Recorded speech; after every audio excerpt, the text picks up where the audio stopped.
Hai, di sini saya mau mereview penjelasan Sheffield dalam menuliskan skenario. Yang perlu dipahami terlebih dahulu sebelum menuliskan skenario adalah apa itu skenario atau screenplay. Screenplay bukanlah novel, bukan pula pementasan atau teater, tetapi skenario atau screenplay adalah sebuah cerita yang diceritakan dalam bentuk gambar-gambar, kemudian ditambah dengan dialog dan deskripsinya. Dan cerita ini ditempatkan pada konteks atau situasi yang dramatis. Hal pertama yang kita butuhkan untuk menulis skenario adalah ide. Ide nanti akan membentuk subjek yang terdiri dari dua, yaitu action dan karakter. Action ini menjelaskan what is your story about? Cerita ini menceritakan apa sih? Kemudian yang kedua karakter, yaitu cerita ini menceritakan tentang siapa sih? Dan untuk menulis skenario, kita juga perlu memahami struktur dari sebuah cerita. Struktur, kita ketahui bahwa cerita adalah sebuah kesatuan yang terdiri dari bagian-bagian. Dan bagian-bagian ini kemudian disusun dalam sebuah struktur yang akan membentuk cerita. Struktur dalam cerita terdiri dari tiga, yaitu Act 1, Act 2, dan Act 3 atau awal, tengah, dan akhir. Dan yang perlu kita pahami lagi adalah konteks. Konteks adalah sesuatu yang tidak berubah dari sebuah cerita, karena yang berubah hanyalah kontennya, bukan konteks. Konteks ini membagi cerita menjadi tiga, yaitu setup, confrontation, dan resolution. Jadi kalau kita rangkum, maka sebuah cerita terdiri dari tiga bagian, yaitu Act 1 atau awalnya sama dengan setup, pertengahan sama dengan Act 2 atau sama dengan confrontation-nya, dan yang terakhir adalah Act 3, endingnya, yaitu resolution. Maka selesai memahami struktur, kita menentukan terlebih dahulu endingnya, kemudian beginningnya, plot point 1 dan plot point 2. Nah, apa itu plot point? Plot point adalah sebuah event atau kejadian yang bisa membawa cerita itu bergerak maju dari awal ke tengah dan dari tengah ke akhir.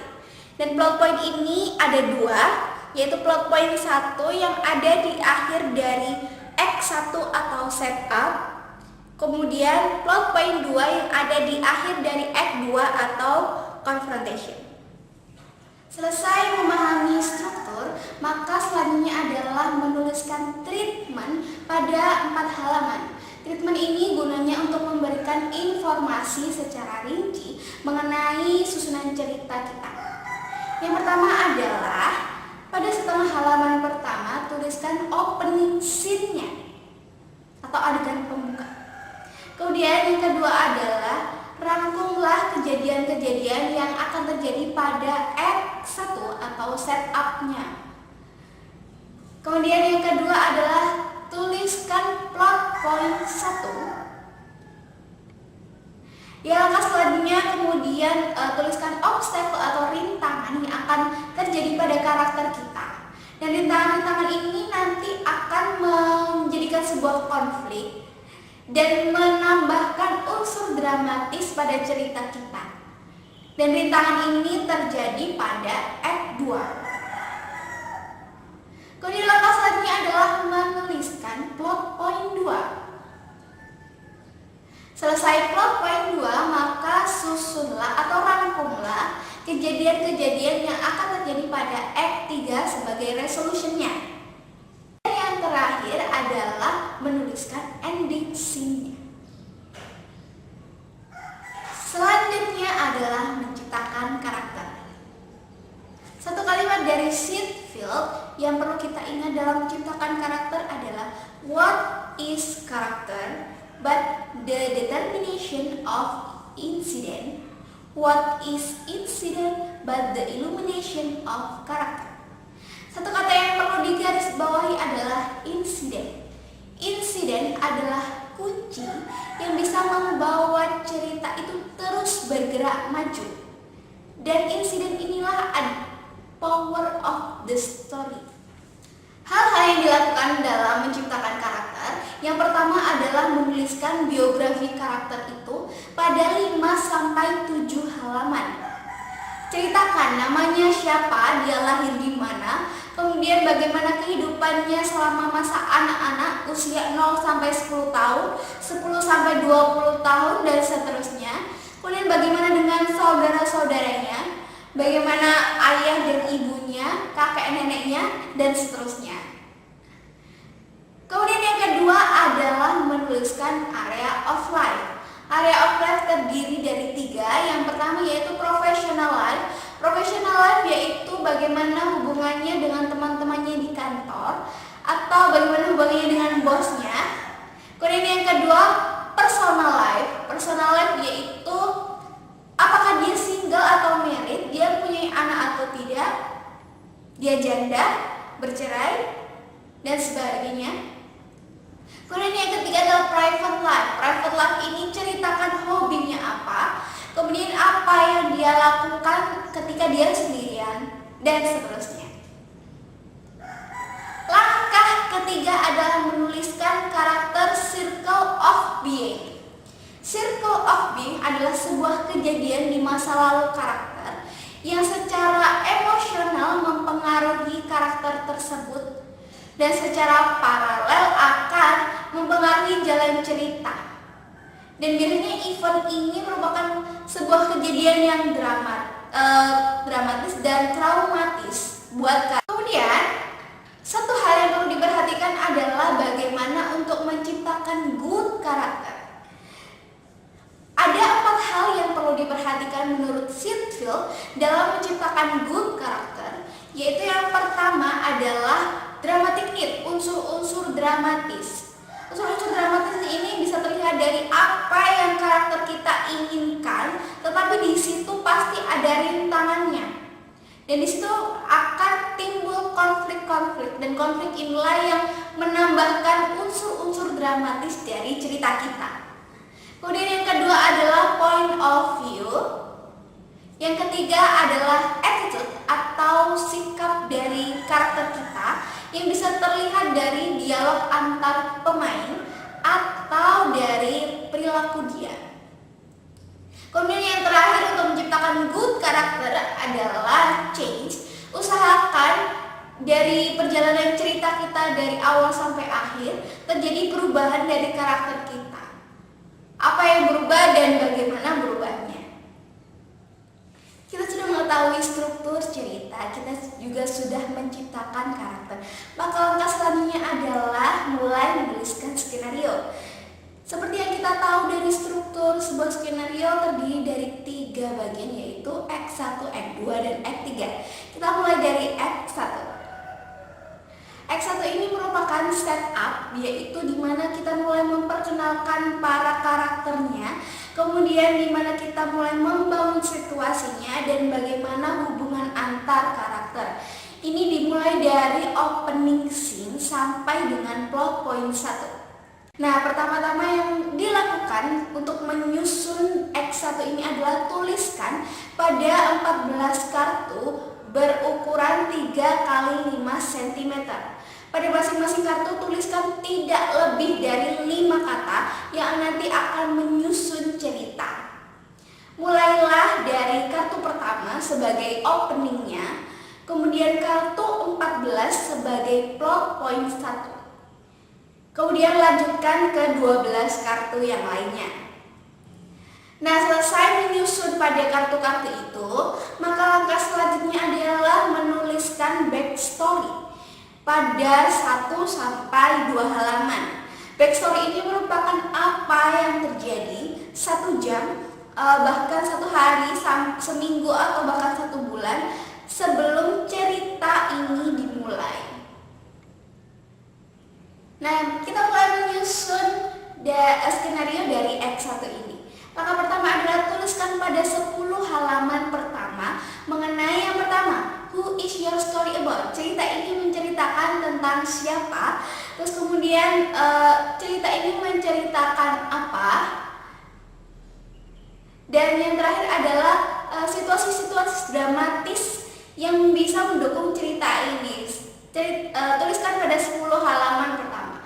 Kemudian yang kedua, pada 10 halaman kedua yaitu lanjutkan cerita ini tetapi fokus kepada karakter utama kita. Hanya fokus kepada karakter utama. Kemudian pada halaman ketiga adalah susun 1 sampai 2 scene yang nantinya akan menjadi plot point 1. Dan plot point 1 inilah yang menjadi awal dari cerita kita sesungguhnya. Karena pada plot point 1 relasi atau hubungan antar pemain itu mulai terlihat. Nah, sekarang berpindah ke Act 2. Act 2 merupakan confrontation, yaitu di mana konflik mulai tumbuh. Dan di sini banyak sekali scene-scene yang dramatis. Maka untuk menyusun Act 2, kita sudah menentukan di awal endingnya, beginning, plot point 1 dan plot point 2-nya. Maka langkah selanjutnya adalah menentukan midpoint. Midpoint adalah titik tengah yang membagi Act 2 ini menjadi 2 bagian, yaitu setengah pertama dan setengah kedua. Midpoint adalah mayor dramatic incident atau insiden dramatis yang paling utama. Bisa dibilang sebagai klimaksnya. Kemudian setelah menentukan midpoint, susunlah setengah pertama ini pada 14 kartu seperti pada X1. Kemudian tentukan pitch. Pitch adalah berada di tengah-tengah antara setengah pertama ini yang menekankan cerita, yang mendukung cerita. Kemudian setelah selesai menentukan pitch, maka jabarkan 14 kartu dari setengah pertama ini menjadi sebuah skenario. Kemudian selesai, tentukan susunlah setengah kedua dari Act 2 ini pada 14 kartu. Kemudian sama, tentukan pitch-nya juga. Selesai, kemudian jabarkan setengah kedua ini pada skenario yang panjang. Nah, Act 2 selesai.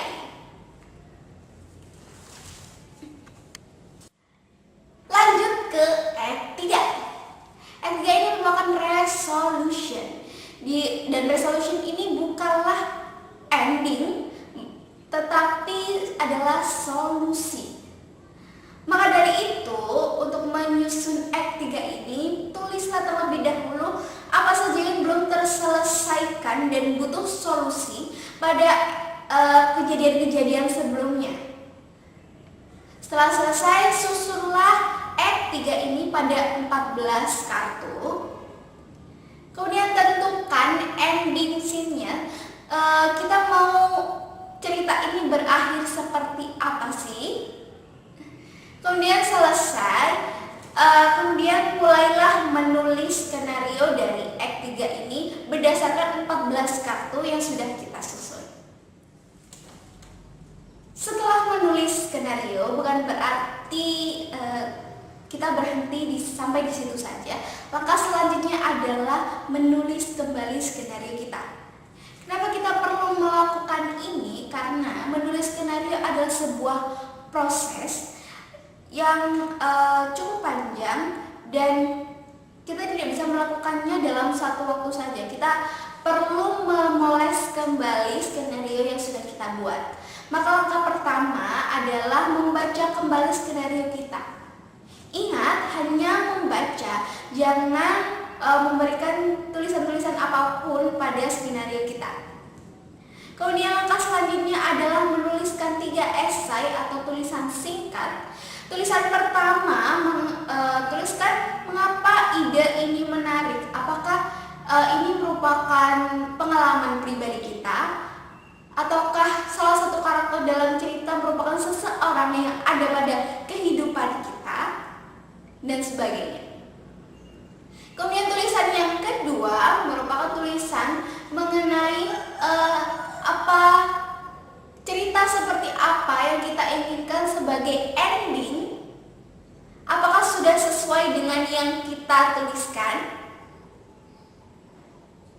Nah, kemudian yang ketiga adalah apakah hasilnya skenario yang sudah kita tulis tadi apakah sesuai dengan keinginan kita sebelumnya? Kalau memang tidak sesuai, maka lakukanlah perubahan. Kerjakan kembali skenario kita. Setelah menulis esai, maka kita menulis kembali mulai dari Act 1, plot point 1, Act 2, plot point 2, dan Act 3. Di sini kita membaca, kemudian memberikan coretan-coretan dan cek strukturnya. Kemudian ubahlah kalau memang perlu diubah. Dan kemudian pastikan cerita dari awal sampai dengan akhir ini merupakan runtut dan masih dalam satu jalan cerita. Selesai membaca dan menulis kembali, maka selanjutnya adalah perhalus lagi. Kita perlu memoles skenario kita menjadi lebih halus. Maka edit tiap scene. Mungkin dan cari-cari scene, mungkin ada scene yang terlewat, maka tambahkan kalau memang perlu ditambahkan. Kemudian perkom lagi dialog-dialognya. Dan selanjutnya adalah perhalus lagi transisi atau peralihan dari scene per scene. Kemudian perhalus lagi mulai dari awal cerita sampai dengan akhirnya. Maka selesai sudah perjalanan kita dalam menulis skenario. Itulah penjelasan mengenai proses bagaimana dalam menulis skenario. Satu hal yang perlu diingat adalah menulis skenario adalah sebuah proses yang cukup panjang bisa dibilang, karena kita tidak bisa melakukannya pada satu waktu saja. Perlu waktu yang cukup lama dan proses yang cukup panjang. Dan kita harus menemukan waktu yang tepat buat kita untuk menulis, karena kita perlu fokus kepada tulisan kita tersebut sehingga dapat menghasilkan tulisan skenario yang bagus. Demikian review dari saya Laila Tumaulidia. Sampai jumpa.